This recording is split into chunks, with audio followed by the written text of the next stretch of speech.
In other news tonight, the House of Representatives is expected to vote on the hotly contested For the People Act, which is set to expand voting access all across the country. Many conservatives, though, oppose the bill, saying it will erode trust in the election process. And here to break down all the different pieces and details of this tonight is NewsNation correspondent Michael Shore, live also in Los Angeles. Michael. Rob, good evening to you and Marnie.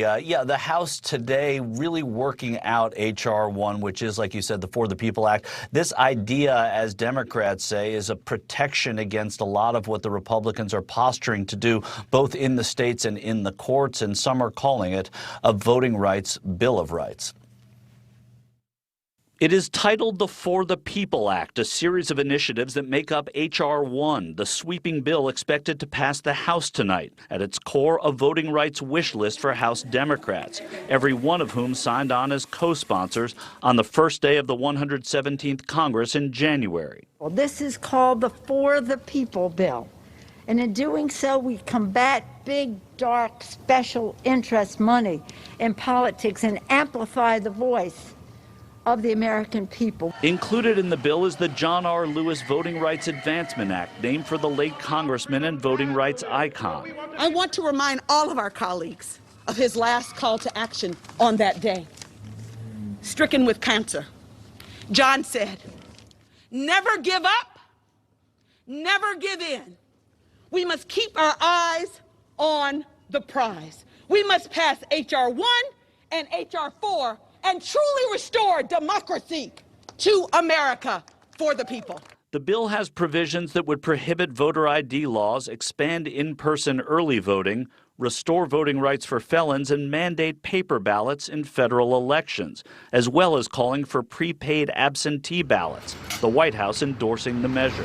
Certainly expanding access to voting, making it easier for people to vote is a priority of the president's, a priority of the vice president's, and we're happy to have that conversation. Former Vice President Mike Pence today penning an op-ed for the conservative website The Daily Signal, a stinging rebuke of H.R. 1, calling it, quote, a massive 800-page election overhaul bill that would increase opportunities for election fraud, trample the First Amendment, further erode confidence in our elections, and forever dilute the votes of legally qualified, eligible voters.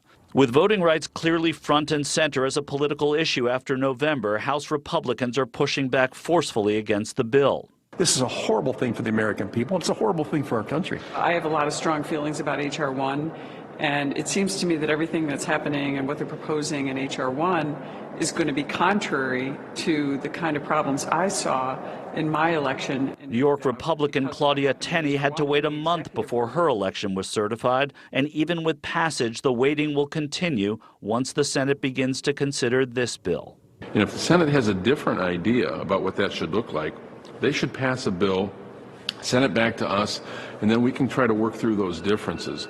But doing nothing is not an acceptable solution. As Dan Kildee there said, this does go to the Senate. The Senate is not going to have this kind of overwhelming support that the House did for this bill. Again, it's been since 1965 the Voting Rights Act passed, and still they are debating it. Democrats know that it's important to do it now because there is a 6-3 Supreme Court, and a lot of those Republican legislatures and states are trying to push back on access to the ballot, and this story still has a long way to go. Rob, Marnie?